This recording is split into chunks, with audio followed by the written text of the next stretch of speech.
We are all too quick to tear things down and rebuild something new, and it's kind of amazing when you think about all the things that they've moved over the years, over the decades. We're constantly surrounded with stories and photos of buildings that have been repurposed or picked up, houses or commercial buildings that are picked up and moved around the downtown or other places, and we're excited that this one's being saved. You just get a real sense of that history when you go to the place where your grandparents went or your neighbors went or whatever generations ago, and shared that sense of place and camaraderie.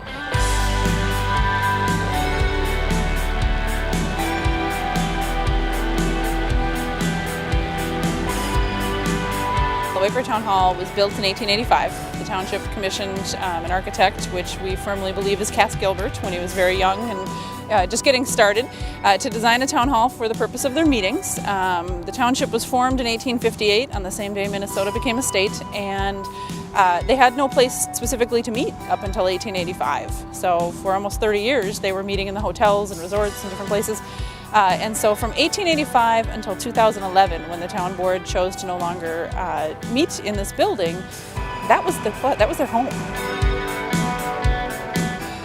Some are concerned with the idea that we're moving a historic building off of its site, and that is an issue generally, and typically it's not something I would necessarily advise, but under these circumstances this is not the first spot where this town hall has sat. It was originally built over on the shore of White Bear Lake, between White Bear and Goose Lakes, and in 1909 had to be moved right along the edge of essentially what is Highway 61 today and White Bear Avenue.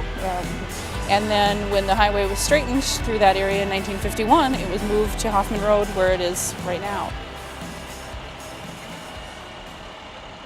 It's been a long road to save the town hall.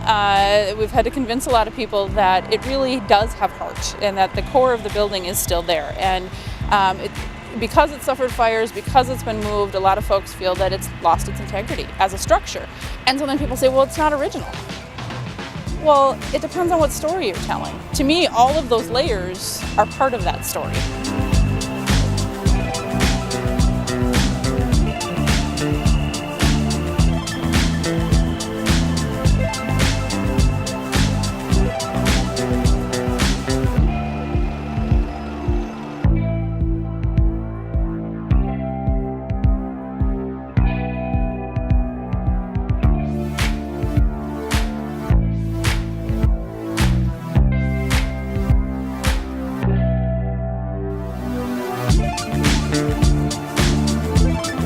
This building just has so much history and has suffered so much, frankly, itself. It suffered fires, it suffered remodelings that weren't necessarily gentle, it suffered the moves.